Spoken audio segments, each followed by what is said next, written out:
I want to start with two footnotes today. Two things came to my attention, which I think part of the material that I was giving the last few days. I was listening to my Rebbitzin give a shir. We were talking about the fact that the miracle of Chanukah parallels the war, so that a person who fought in the war and saw the miracle would say, yes, it's the same structure, the same dynamics, the same details, and he would see the miracle as a response to the war. The one detail that I didn't pay attention to, because the idea was that the miracle is for Mahadran. You don't need pure oil to light the menorah. Impure oil is okay. So the miracle really just made it possible to do it in the best possible way. And I said that the war also was not required. According to Jewish law, you don't have to respond to that kind of oppression with war. And they did it because at a certain point they felt desperate that they were suffering something so tragically in contradiction to Hashem's presence in the world that they couldn't abide it anymore, and they started the war. So it was their super legal effort, and here was a miracle that enabled one to do a mitzvah in the way in which the law doesn't absolutely require. But it's more than that.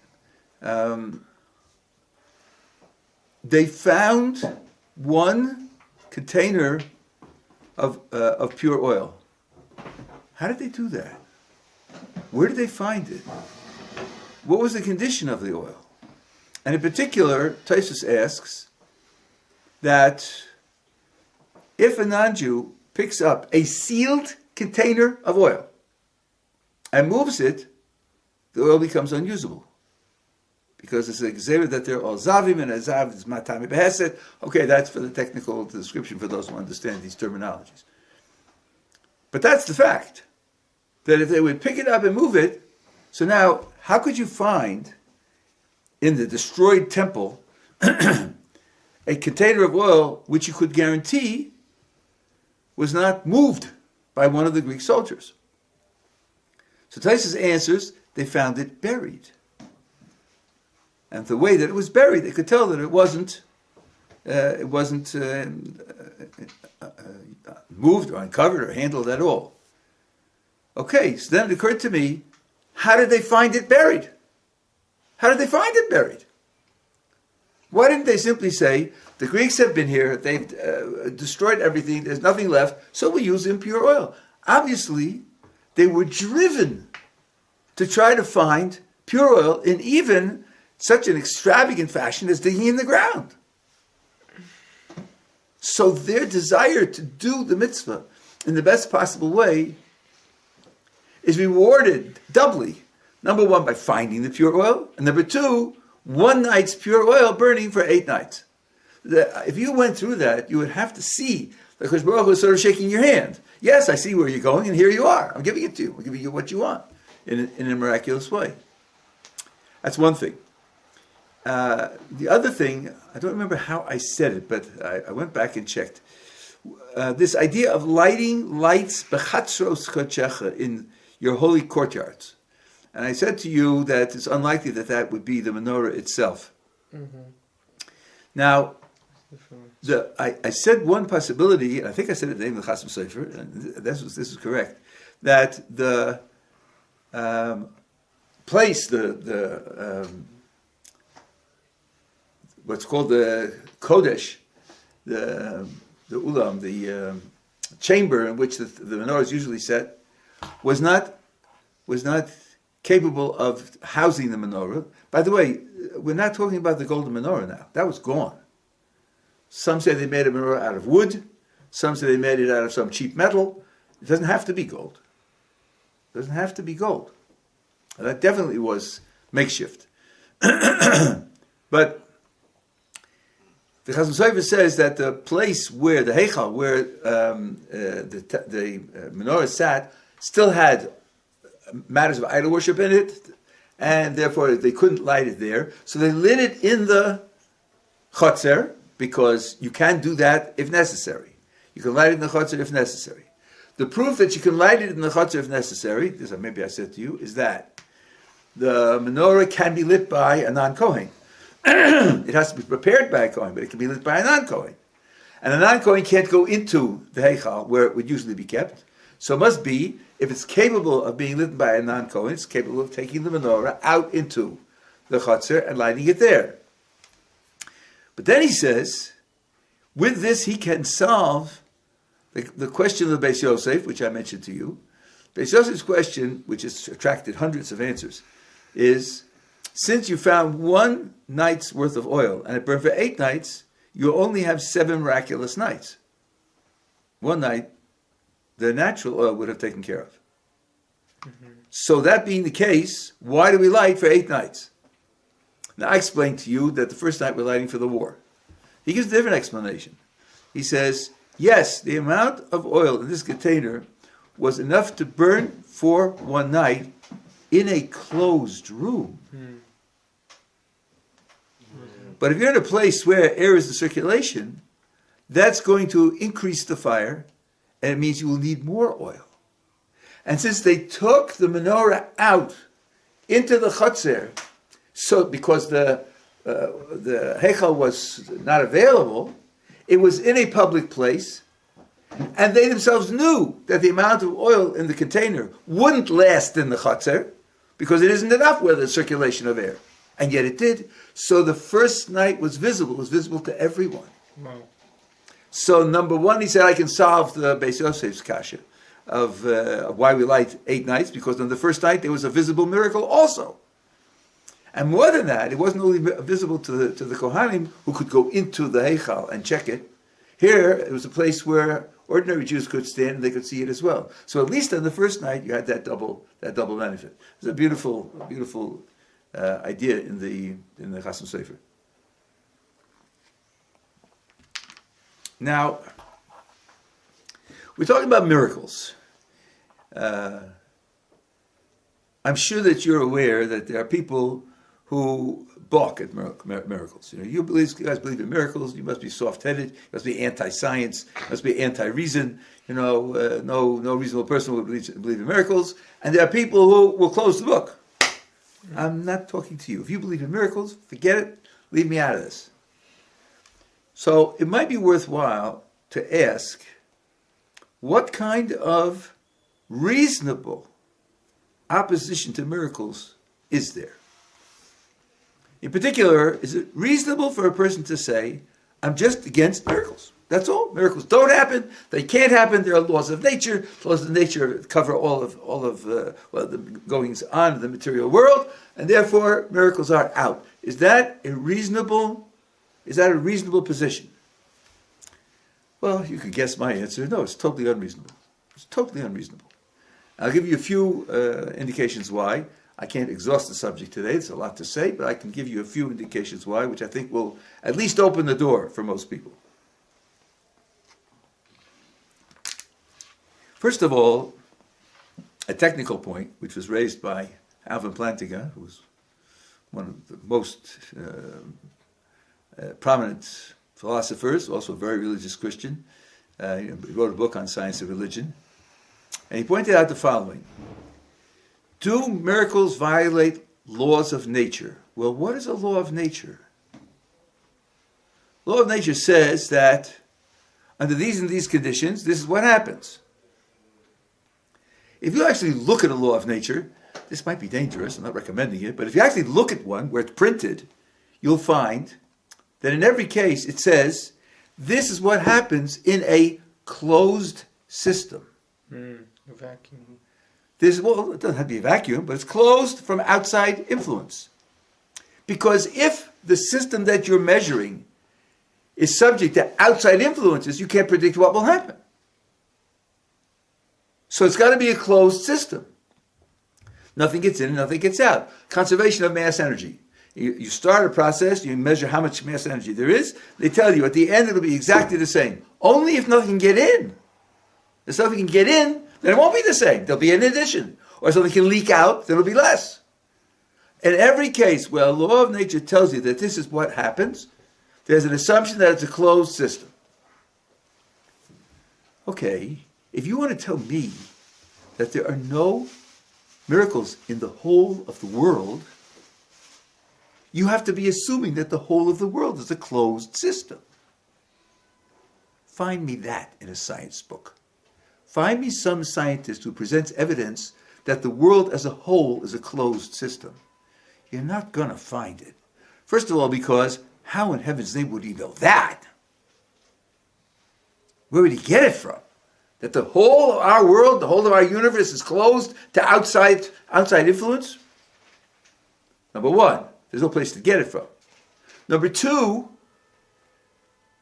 there was a theory of the world from about 1928 till 1965 called the steady state theory. And steady state theory said stuff is coming in from outside. New material is coming into existence throughout the universe all the time, and always has been. So we gave it up in 1965 because of a prediction that went wrong. But it's not unthinkable, not impossible to entertain. So, when we say that things will happen which violate what you normally expect, like a sea splitting, we say it because we say the world is not a closed system. So we're not claiming there's a violation of a law of nature. We're claiming that the laws of nature, as they are stated, don't apply to our world. We're not saying that they're false. We're saying that the law of nature says this is what happened under closed systems. That may be right. It might be right. Under closed systems, this is what you can expect to happen. But since our world isn't a closed system, you can't confidently assert that this is the only thing that can happen because it isn't a closed system. So this isn't violating a law of nature. We're saying that your application of the law of nature means you have to assume it's a closed system. You have no reason to assume it's a closed system, and we assert that it's not a closed system. So we're not saying it's wrong. Yeah, in closed systems, it would work the way you say. And I like to mention in this context one of the most preeminent philosophers of science, Nancy Cartwright, who, for those who are skeptical about these matters, has a PhD both in physics and in philosophy.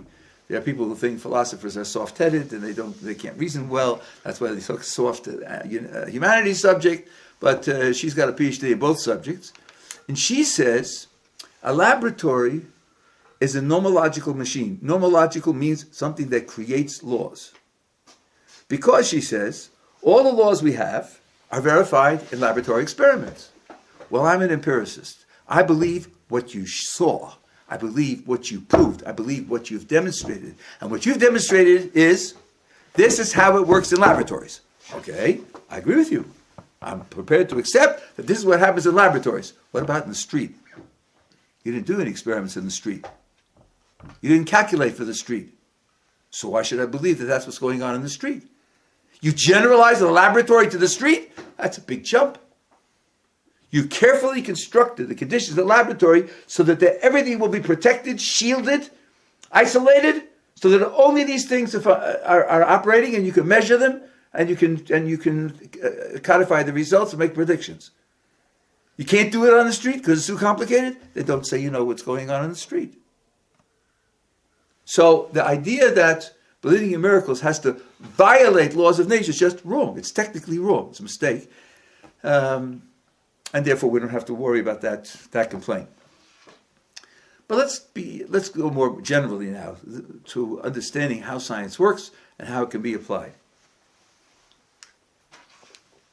Suppose a person says that anything that's anti-nature, I don't accept. And your miracles, by definition, are anti-nature, so I don't accept it. I would like to ask such a person a little question. What do you mean by nature? What do you mean when you say nature? It's your statement, after all. You ought to know what you mean. Tell me, what do you mean when you say, I don't believe in something that violates nature? What, to you, is nature? This problem goes back to Carl Hempel and others 80 years ago. Now, what are his options? Should he say, I mean what science teaches today? Is that a reasonable position to take? I don't believe anything that would contradict science today. I won't consider it. It's out of the question. It's not something that I'm going to take seriously. Suppose someone had taken that position 500 years ago. He didn't believe in anything that would contradict the science before Newton, before Galileo. Right? Then he'd be stuck 500 years ago, maybe with Aristotle. Surely you don't want to take a position that I rule out absolutely everything which might contradict today's science. How will you ever discover that there are weaknesses in today's science and you have to move on? Especially since in our contemporary science, there's a big problem that quantum mechanics and relativity can't be made true at the same time. So something's wrong, something's got to give, something big has to happen. So no one should take the position that I'm against what contradicts today's science. Okay, what's the alternative? No, I believe that nothing contradicts, there's nothing that goes beyond nature, where by nature I mean what science will say when it's finished, when it has a complete picture and a complete explanation for everything that happens, nothing will violate that. Really? Well, first of all, what makes you think there is a that? What makes you think there is a simple, complete description of everything that happens that explains everything that happens? Why would you believe that such a thing actually exists altogether? I find people who take extreme positions on this subject, and I can't understand any of them. One who say we'll never understand the world, and one who says they already understand the world. My attitude is sit back, relax, keep your eyes open, and watch the show. Yes. You know, new things are discovered. Old discoveries are discarded.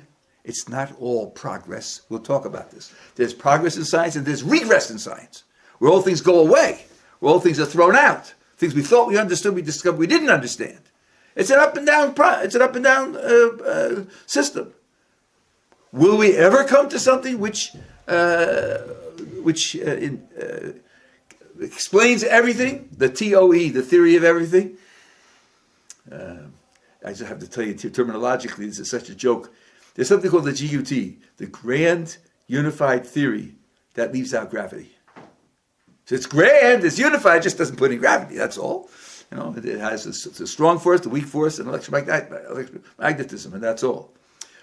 Beyond that, there's the TOE, the theory of everything. We're supposed to put gravity in as well. Is there a TOE? Some people are looking for it. Well, you can look for things that don't exist, right? You can look for a cure, the elixir of life, which when you drink it, it makes you alive. We apply it to iron, it turns it into gold. There wasn't any such a thing, but you could look for it. That doesn't guarantee that it exists. I'll finish my thing, and I'll take your question. So first of all, there's no guarantee that there is one. And second of all, you have no clue what will be in it. If you say now, I don't believe in anything that will contradict what we'll have 500 years from now, maybe that'll allow the splitting of the sea. Maybe that'll allow a creator. Maybe that, who knows? You don't know what will allow. You wouldn't have dreamt of quantum mechanics. You wouldn't have dreamt of relativity. The probability that final picture has things we can't dream of now is very high. So how could you use it now to rule out the splitting of the sea? So there's no coherent way for this person to explain what he means when he says he believes in nature and therefore will not consider our miracles. He can't explain what he means. Yeah, question. The question is, what's the right things about the approach of one's living in the scope of his understanding? So if I go back to your example of the person that lived 500 years ago, then at the time he had some breakthrough that haven't occurred, so he lived by the thing that he knew by his time. So my question is, do you find any faults in that approach? So you're putting your question in, I would say, tolerably vague terms. Living in terms of. That could be explained in many different ways. I made it. The person that I'm describing, I described in a radical condition. I said he will not consider things that contradict what he thinks nature to be. I think that speaks for a lot of people. That's the way they talk, and that's the way they express themselves. You're suggesting a softer approach. Not that I won't consider them, and maybe I will, and if there is good evidence, I will change my mind. So then you're not really living in terms of, you're taking what you have an open mind to see other things that are presented, you'll test their evidence. I know there's nothing wrong with that, but that's not the person I'm talking about. He shouldn't be closed-minded about our miracles. What he should say is, you say it happened, I'm prepared to look at the evidence, I'll weigh the evidence. That's not the person I'm talking about. I'm going to talk about that in a minute. What counts as evidence? What will be enough evidence? Yeah. Well, I was just thinking this is an interesting conversation to kind of apply to Judaism, like the fact that most of the world is so the opposite of humble, that they're not able to see that, okay, I think this way and I'm not going to lean any other way. Like, if we're just humble about like the fact that there could be something else that controls the world, that'll give us more bitachon. We'll be able to understand, okay, maybe there is something else. Okay, I'm just going to take what you say and I'm going to respond to it quickly because it's not really directly on the map that I'm drawing. I remember reading an article by someone. I don't remember who he was. I don't remember what the exact subject was, but I remember the logic of it because I'm a logician. He said, I'm interested in a certain subject and I'm trying to research it. I'm not an expert. I'm not trained in the subject. So I can't really evaluate what the people say, but I can evaluate their character. Does this person present his arguments in a calm, thoughtful way? Is he generous to the other side? Does he take seriously people who disagree with him? Does he quote them or does he paraphrase them? Does he say, they say this, or here's my quotation? I found people who criticize my position, many of them never quote. They never quote. They say, Gottleib said X, and when you look carefully, it's just not true. I didn't say it at all. That's why they don't quote. So he said, I analyze their character, and I try to draw a general conclusion, if there is a consistency of character on the two sides, which type of character is more reliable for having reasoned judgment. I think that's not a joke. I think it's very, when you look at the evolution debate, the evolutionists are rapid. They're foaming at the mouth. They're using economic and political means to shut up the other side and deplatform them, and they threaten publishers. If you publish a book from this person, we'll take all of our books away. What kind of scholarship is that? What kind of intellectual analysis is that? That's just scrambling for power. I wouldn't say the anti-evolutionists are perfect, but in terms of character, they're much better than that. So I think that humility in research is very important. I think that Rabbi has a whole essay on this, that the connection between moral characteristics and objectivity. And people who suffer from moral failures are less objective, thereby. I think it's something which I spent a lot of time in university, particularly in epistemology. I never saw anyone mention it. Can you imagine why? Test the person's morals to see whether you should trust his judgment. You can imagine why that was never discussed. But I think it's a very important consideration. I have a whole lecture on that, which is recorded somewhere. Anyway, so now let's talk to a person who has a more reasonable attitude, the attitude that I just described. He's open-minded. He has what he thinks is a lot of evidence in favor of one view, but if another view is expressed, he would take it seriously and he would check the evidence. How much evidence would you need to justify believing in something that goes against what are currently accepted as the laws of nature? How much would you need? There's I think this goes back to Carl Sagan, extraordinary claims need extraordinary evidence. And although that claim is extraordinarily vague, there is something to it. If you talk about something that happens often enough, it's easier to accept than you talk about something which either never happens or happens very, very rarely. You need more evidence to convince you to take it seriously. So I think, in a general sense, that's correct. As I said, although very difficult to make precise. Now let's see if we can imagine or cite circumstances in which this might work. Here's something which could have happened because it's based on historical reality. Imagine someone from Greece, let's say 2,000 years ago, 2,200 years ago, visiting China. Now, in China, they have star charts. Charts that show the stars in the sky. Very detailed star charts. There were people who, this was their place in the culture, to make these charts.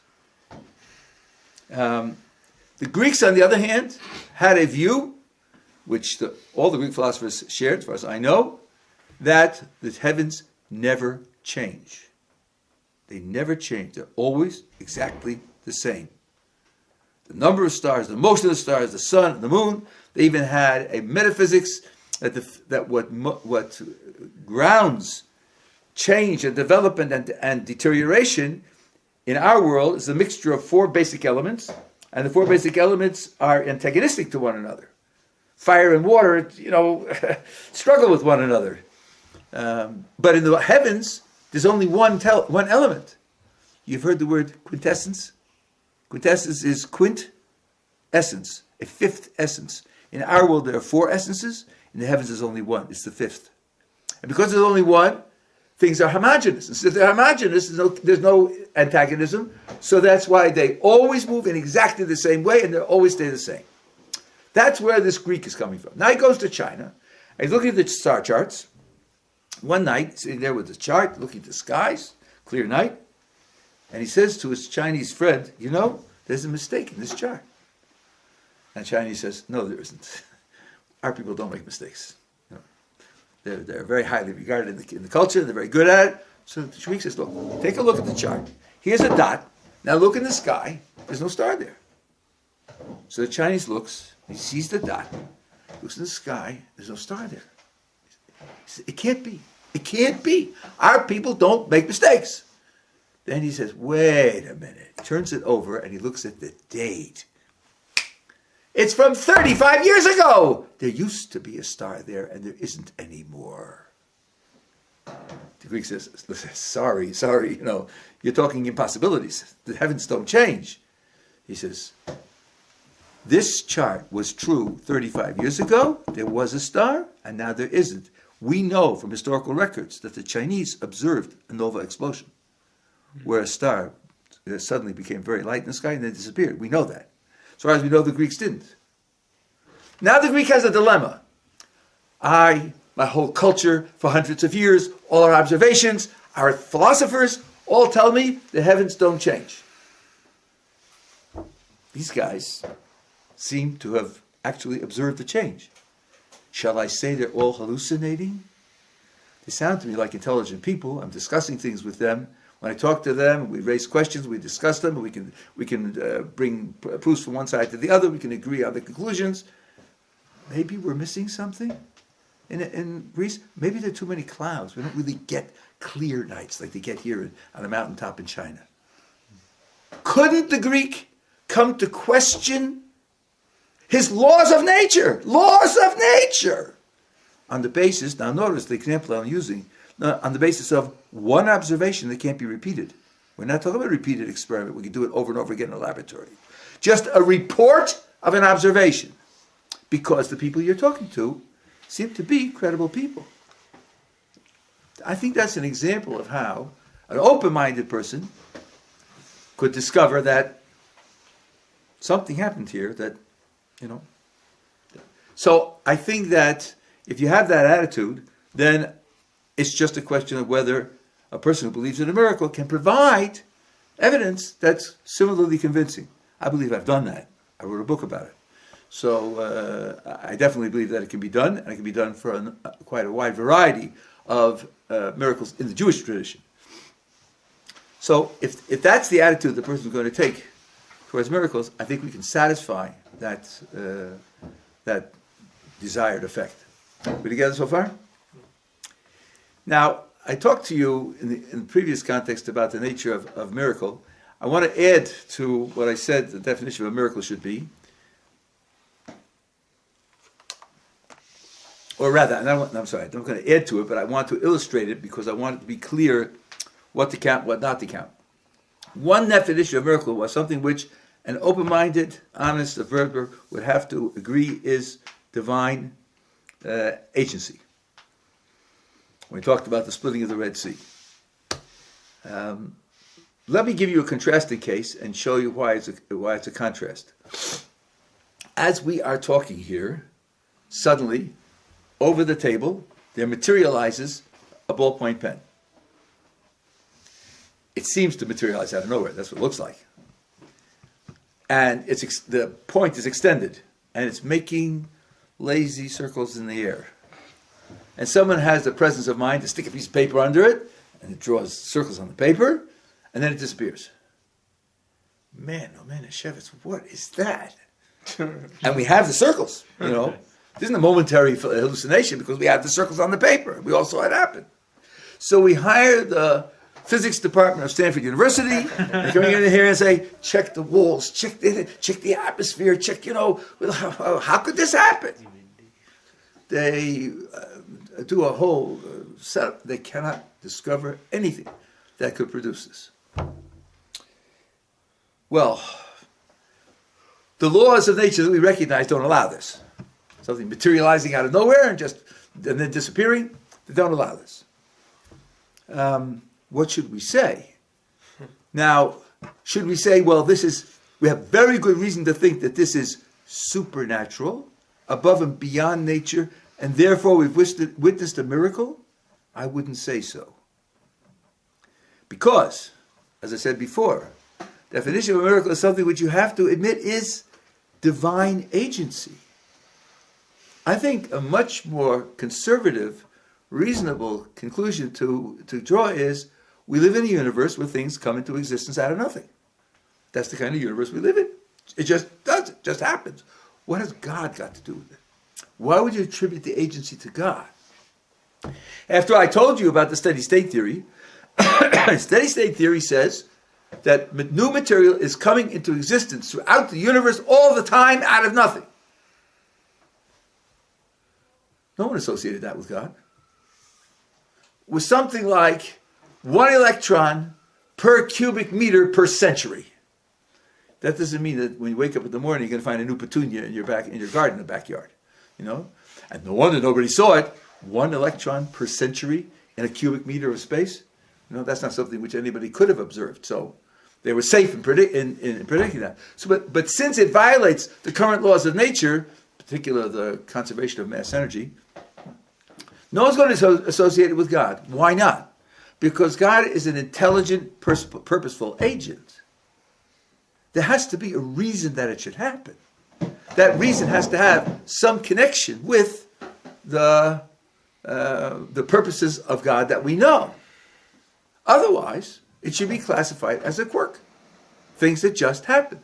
Like quantum mechanics allows that certain things just happen without anything causing them to happen, with no cause for that to happen. Certainly, I'm not going to associate something which has no meaning, no purpose, no effect, no value with the activity of an intelligent, purposeful agent. So it's not enough to find failures in the laws of nature. The failures in the laws of nature have to serve a purpose that could be associated with such an agent. And that, I think, is a very important qualification of the idea of miracle. I said it that way before, but I didn't stress the idea that just violating what we think of the laws of nature would not itself be enough to associate with divine activity. Yeah. I might be misunderstanding the definition, but does that mean that a miracle has to be something that has a purpose? Yes, a miracle has to be something that has a purpose. And here I can deduce this from straight philosophy. Because a miracle is something that God does. It's an action. All actions have purpose. The definition of an action is something that happens for a purpose. Imagine you see a person's body move. And you ask him, why did you do that? And he says, wrong question. Wrong question. Don't ask why. There is no why. I think the right response to that is then it was a twitch. He was pushed. If you do perform an action, the idea of purpose is built into the action. Even if the purpose was just to do that, that's not saying there's no purpose. That means there's no purpose beyond what I was doing. Why are you looking at the sunset? Because I look at sunsets. That's what I do. But that's a why. If someone rejects the question on the grounds that there is no why, what he's telling you is that what happened wasn't an action. So if miracles are God's actions, purpose is built in. Otherwise it wouldn't be an action.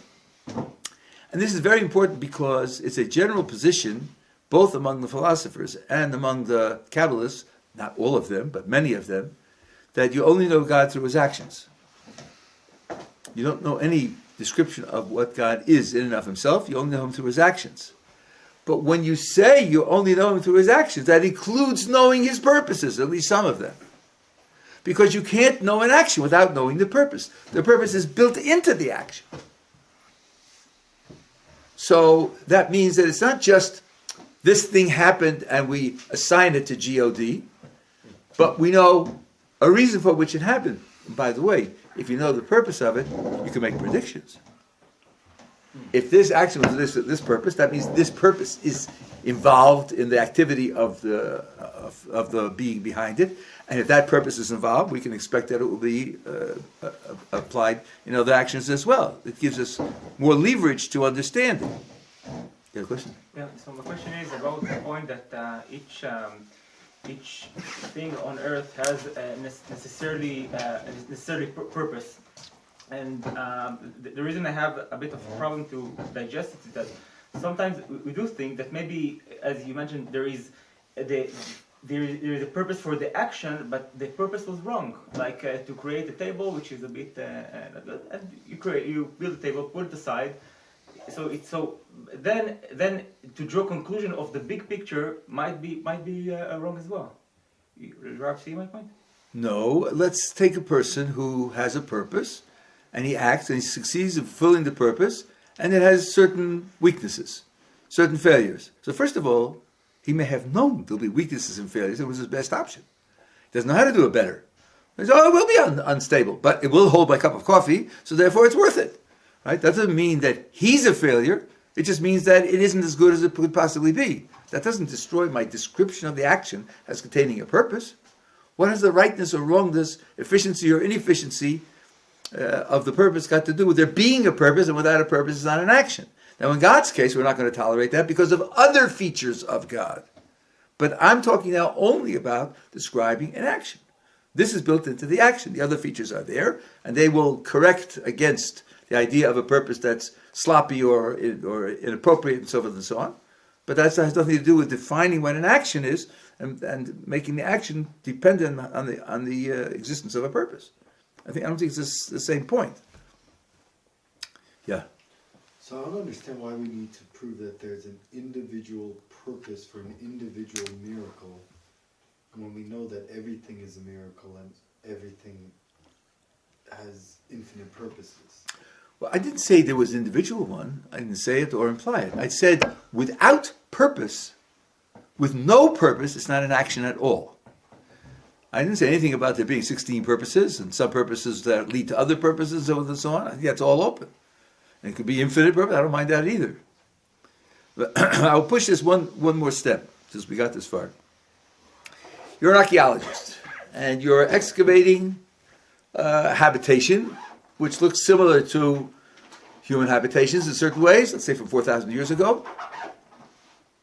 And you find knives and you find needles which could be used for sewing, and you find cloth, you find certain weapons, and then you find something which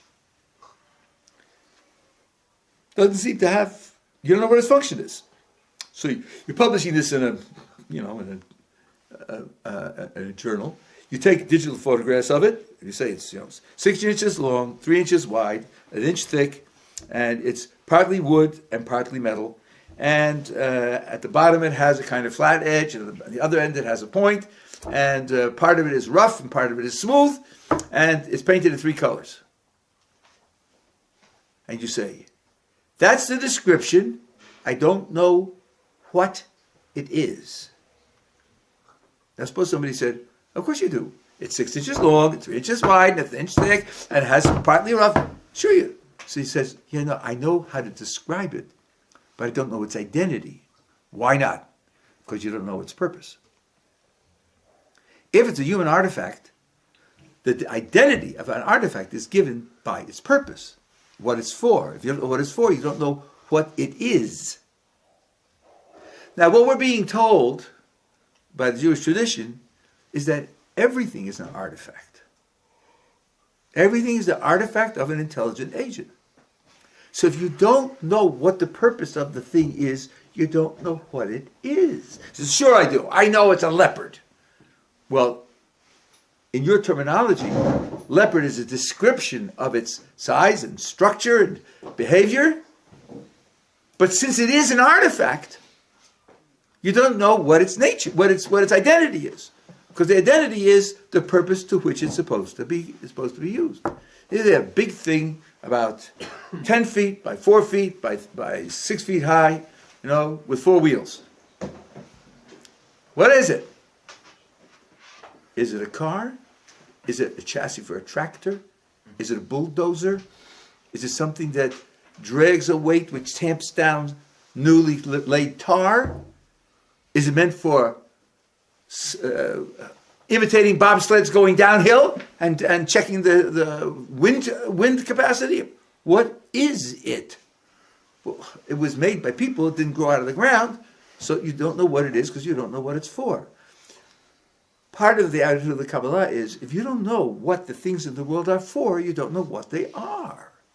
Now, the Jewish tradition has, in some cases, descriptions, in some cases, hints and remez of the various functions that things have, and then you'll understand what their identity is.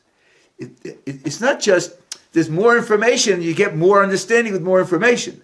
This information, it has a kind of focus and purpose that other information doesn't have.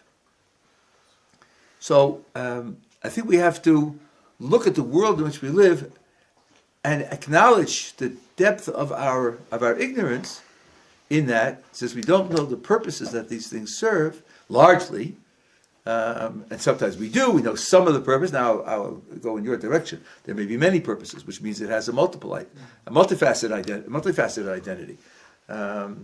Learning the Jewish picture of how the world is constructed is a key to understanding the identity of the items in the world, which otherwise you're not going to get. Okay.